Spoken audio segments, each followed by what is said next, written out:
Louvado seja nosso Senhor Jesus Cristo, para sempre seja louvado. Então, irmãos e irmãs, bom dia para todos. Hoje, nessa terça-feira, dia 18, vamos fazer a meditação da Palavra de Deus para esse dia, que é Marcos, capítulo 8, versículos 14 ao 21. Não esqueça de dar o seu gostei, dar o seu like, compartilhar esse vídeo com a sua comunidade. Vamos então iniciar na nossa reflexão da Palavra de Deus. Aliás, primeiro a proclamação, depois a reflexão. Proclamação do Evangelho de nosso Senhor Jesus Cristo, segundo Marcos, glória a vós, Senhor. Naquele tempo, os discípulos tinham se esquecido de levar pães. Tinham consigo na barca apenas um pão. Então Jesus os advertiu: prestai atenção e tomai cuidado com o fermento dos fariseus e com o fermento de Herodes. Os discípulos diziam entre si: é porque nós não temos pão. Mas Jesus percebeu e perguntou-lhes: por que discutir sobre a falta de pão? Ainda não entendeis nem compreendeis? Vós tendes o coração endurecido? Tende olhos e vós não vedes? Tende ouvidos e não ouvis? Não vos lembrais de quando reparti 5 pães para 5.000 pessoas? Quantos cestos vós recolhestes cheios de pedaços? Eles responderam: 12.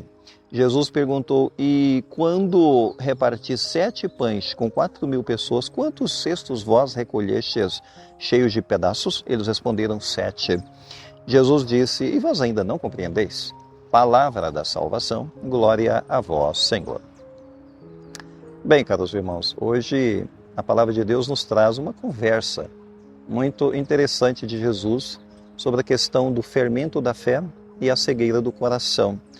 Jesus está, nesse momento, ensinando e advertindo os seus discípulos sobre o fermento dos fariseus e o fermento de Herodes. Ele cita aqui hoje, literalmente, essas comparações, fermento de fariseus e o fermento de Herodes.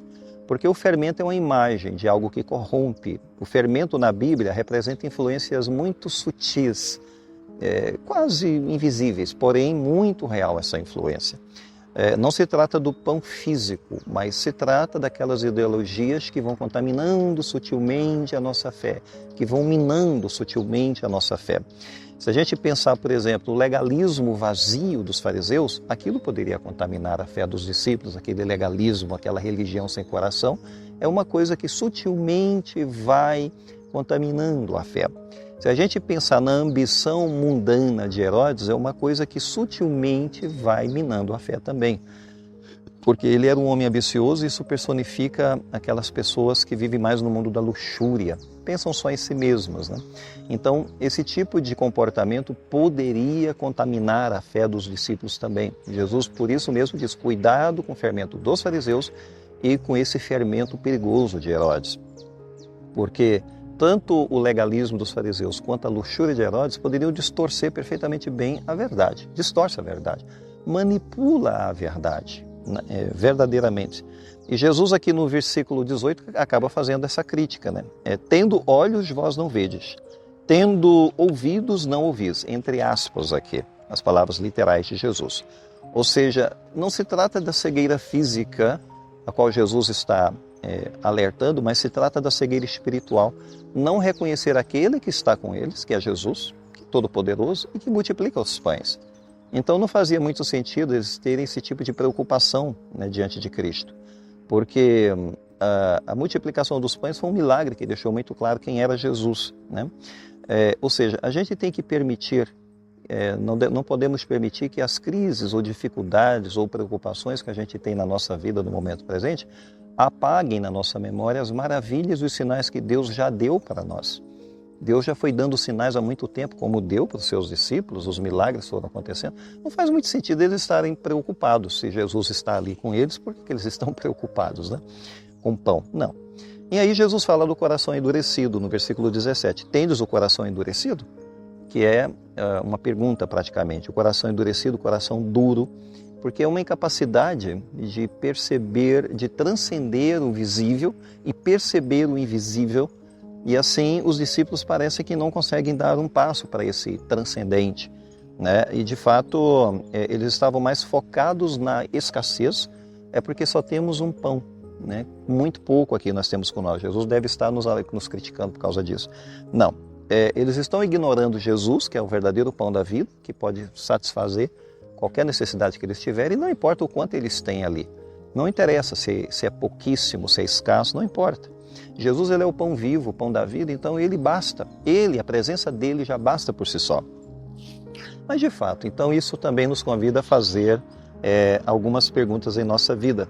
Quantas vezes nós, diante das nossas limitações, escassez em nossa vida, agimos como se Deus fosse pequeno demais para resolver os nossos problemas? E às vezes a nossa fé é tão pequena, tão insignificante, tão limitada, que a gente não percebe, né? Que Deus é muito maior do que a gente pode imaginar. Mas a nossa fé é tão insignificante que a gente nem consegue perceber isso. É uma lição importante hoje para nós, ou seja, essa lição primeiro de vigiar contra o fermento. Mas o fermento de Herodes, o fermento dos fariseus, ele tem uma outra roupagem no mundo moderno. Nós temos que ter cuidado com o fermento do consumismo, que devagarzinho vai minando, né, a nossa confiança em Deus. O fermento do individualismo, que devagarzinho vai destruindo, né, nossos relacionamentos. O fermento também do medo, que pode nos retrair e nos tornar incapazes, sutilmente falando, mas vai nos tornando incapazes de expor a nossa fé, de falar, né, de testemunhar. Então é um fermentozinho de medo que a gente não pode, né, aceitar na nossa vida. Ou seja, e tudo isso vai devagar corroendo a nossa fé, destruindo a nossa fé de forma muito sutil, porque o mundo é assim, né? O mal anda nesse mundo e ele é muito sutil. A gente tem que aprender também a recordar na nossa vida os sinais que Deus já deu. Como Jesus falou no barco, eu estou com vocês, vocês não percebem? Eu estou aqui, vocês estão preocupados com o pão, se trouxe ou não trouxe pão? Né? Jesus basta, Jesus é suficiente. Então, recordar os sinais de Deus. Deus já deu tantos sinais na nossa vida, a gente tem que revisitar muitas vezes nesses momentos em nossa história em que Deus já deu sinais perfeitos da presença dele, e momentos em que ele nos sustentou, nos amparou, nos ajudou. A gente não tem que ser preocupado aqui para frente. Se a gente tem os sinais para trás e a gente revisita e recorda isso, então a gente não perde essa memória, que é muito importante. E depois Jesus fala das sobras dos cestos, né? Quantas vezes ele fez os milagres e sobrou cestos e cestos de pão, de peixe, para lembrar que para nós Deus ele faz um milagre mais do que suficiente. Ele basta para nós e sempre tem sobras. Quer dizer, Deus quando faz o milagre, ele faz em abundância. A gente não tem que ficar preocupado com a escassez. Deus, ele basta para nós. Então, essa pergunta de Jesus é pertinente para nós. Vocês ainda não entendem? Ou vocês ainda não compreendem isso? Não conseguem fazer a leitura espiritual na vida de vocês? Será que a gente entende que Deus é suficiente? Que a gente não tem que se preocupar tanto? Mesmo quando nossos recursos são até insuficientes? Pensemos nessa realidade, porque às vezes a nossa falta de fé fecha muito a nossa visão espiritual. Vamos pedir a Deus a bênção agora, nesse momento, para encerrar a nossa reflexão. Não esqueça de dar o seu gostei para esse vídeo. O Senhor esteja convosco, Ele está no meio de nós. Abençoe-vos Deus Todo-Poderoso, o Pai, o Filho e o Espírito Santo. Amém. Fiquemos em paz, o Senhor nos acompanhe.